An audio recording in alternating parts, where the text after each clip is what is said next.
So, ladies and gentlemen, we now move on to the next part of our programme. I'm told that the Minister of Finance, Christian Lindner, unfortunately was not able to be here at very last minute notice. But I can tell you that instead we are going to be joined by State Secretary Heiko Thoms, who has some thoughts to bring us on this subject. And so we'll just take a moment to reset the set, perhaps, as everybody gets to their places. State Secretary.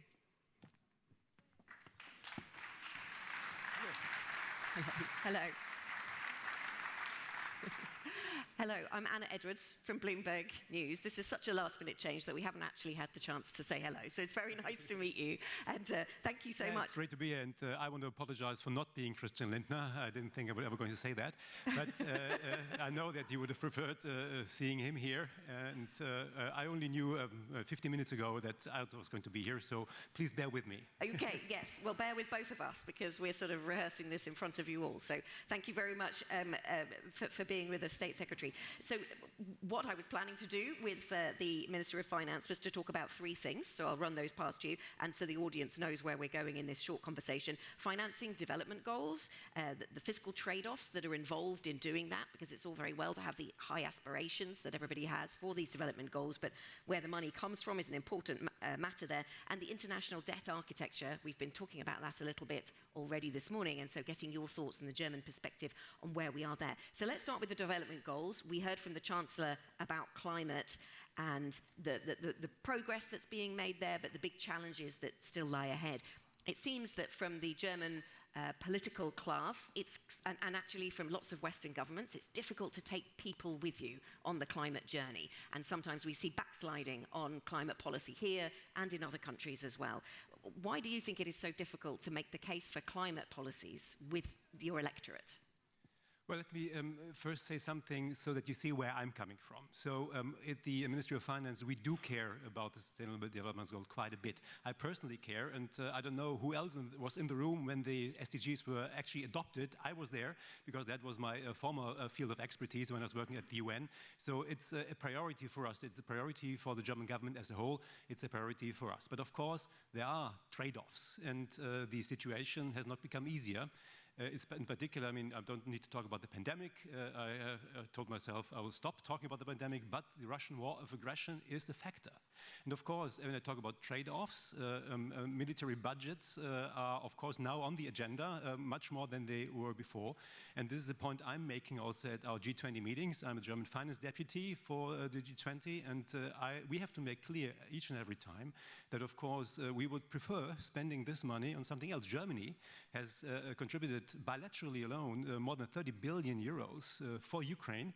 Imagine what we could have done with that money in other parts of the world for the SDGs. Of course, we would prefer that, but it's something we simply have to be aware of. That's the reality these days.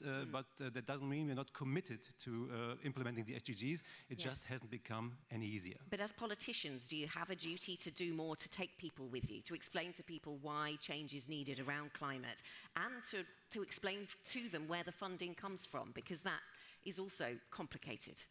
Absolutely, and we're trying to do this. It's just not getting any easier. But still, as much as we would like to do even more than we're doing, I'd still like to make the point what Germany is already doing for the SDGs. We are a little bit proud of the fact that for the moment, and for some factors having to do with the war in Ukraine as well, that we are now the only G7 countries who's actually sticking to its 0.7% ODA objective. That's quite something. And even if this is going to go down a little bit, we'll still be probably the one country that's contributing the most to ODA in the G7 group. Also, when it comes to climate finance, we have a fair burden to share of around about 6 billion euros for the 100 billion euros in climate finance. We're doing 8 to 10. So it's something that we should also mention, that it's not doing nothing. We'd just like to do more. So you have a record. You would like to point out what is being done, I understand. You've mentioned defence spending. The Chancellor earlier talked about there being no peace. Well, there cannot be sustainable development if there is no peace, and so linking defence to what we're talking about here and putting it on the agenda. You have a special budget fund in Germany, 100 billion euros, but that gets used up by the end of the year. How does Germany stick to its commitments on NATO, let alone the other things it wants to spend money on, given these funding constraints? Well, in general terms, I'm personally of the conviction that big issues that humanity has to take care of will always find their own political majorities. And this will be the case here, but that's a very generic answer. The concrete answer is that our budget, defense budget, is financed through, until the year 27 at least, through the 100 billion fund.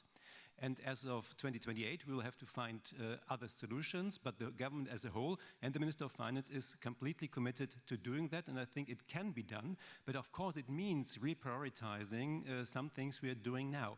But my analysis would be also maybe a bit more general. Look, we have an economy in Germany which is more than 4 billion euros.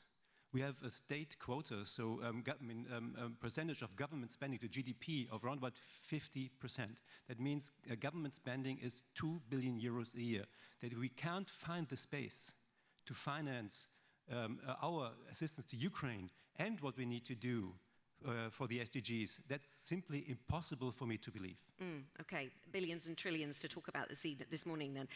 Let me ask you about the role of private funds. I should have said trillions, of course. I thought that might be the case. Let me ask you about the role of private players here then, because we've talked about public funds to fix these development goals, but Chancellor Scholz was talking to us about the need for private players. What's he referencing? We need the private sector to do more on these goals. Well, I've been a bit late here because I come from a meeting with Bill Gates. That's, of course, one answer. Who will be here later. But that's not the answer I want to give. Yes.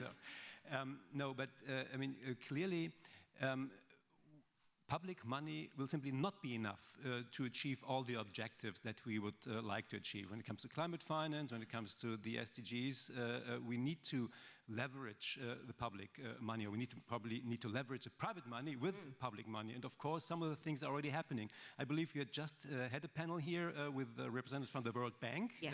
For instance, we have contributed new hybrid capital to the World Bank. We were the first to do so.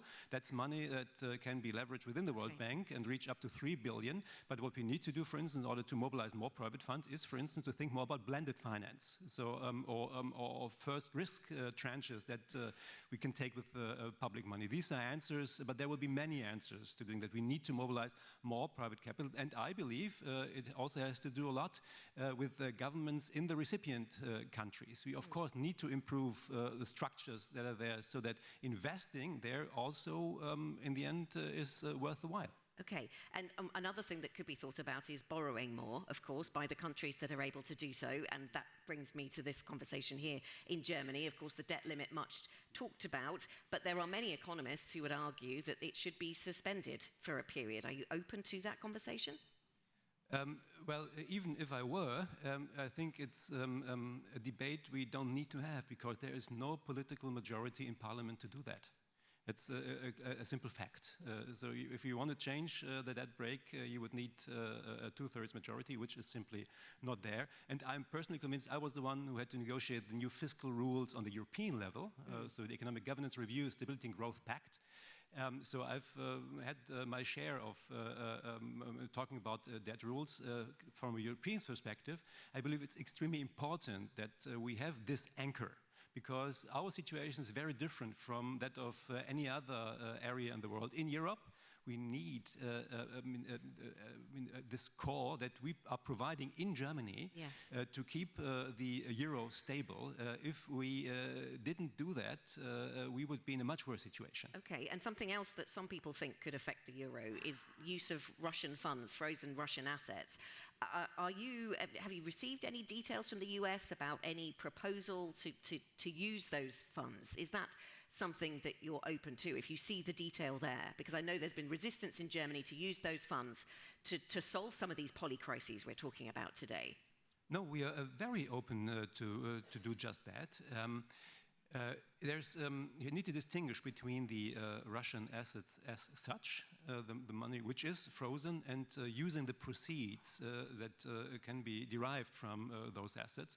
And when it comes to proceeds, we're actually very far advanced on the European level. Yes, there's lots of agreement on that. Yeah. Yes. And then we have seen American proposals to use those proceeds maybe in an even better way. We are very open to discussing that, but the devil is in the detail, of course, in these things. And if we see something that's worked out on a more detailed level even, then of course that's something that we will consider. We're actually actively considering right now.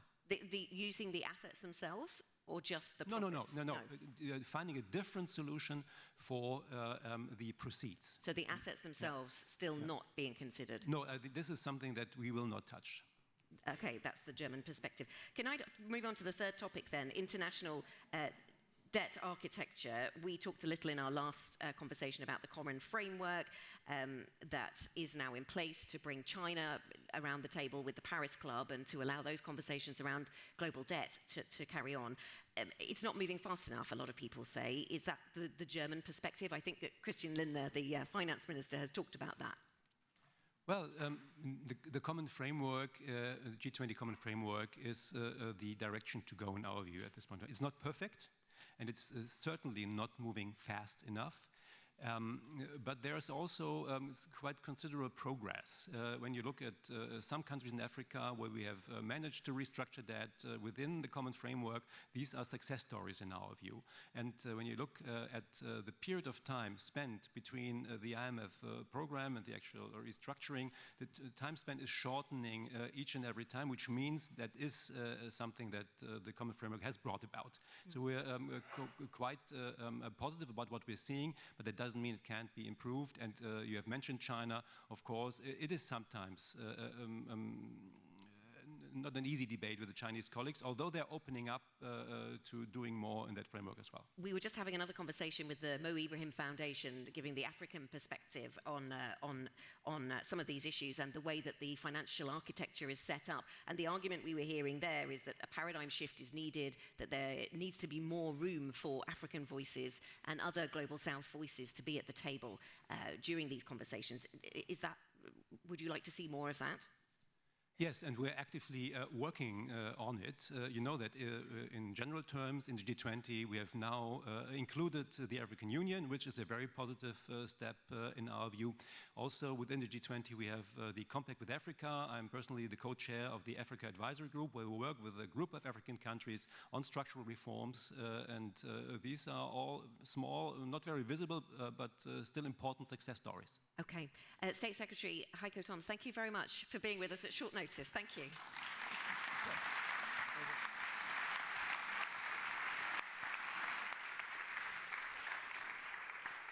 So we'll thank both of you very much. Heiko Thoms, that was much less disappointing than we would have thought, maybe. And I was thank you so much for the enlightening conversation. And to all of you, we'll just add a chair for the, please stay quiet. You can walk out, but please don't talk that loudly. It's much harder for me then. We'll add a chair, and I want to invite you to that next session, because this morning we were talking about how to really get things done and how to ramp up progress. And if you want to hear about examples for that, then let's hear it about the potentials of small-scale women farmers in a minute. See you at 12:30.